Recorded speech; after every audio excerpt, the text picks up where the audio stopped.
Creating a Monzo account is pretty easy thing to do. Today I'm gonna teach you how you guys can create Monzo account for free and easily. So for that you have to go to your Play Store and type in Monzo, and after that you have to go search that, and there you guys go. You just need to install this application, which is Monzo banking / mobile banking.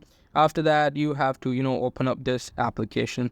So now here, if I tap on my Monzo application, it will load in a few seconds. Now it will want me to either log into the account or create a new account. So you just need to add your first name, your last name, your date of birth, and make sure to add this date of birth precisely.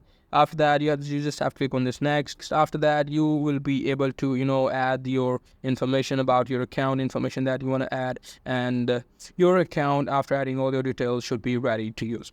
So that's pretty much it. That's how you guys can create a Monzo account. Hope you guys find this very helpful.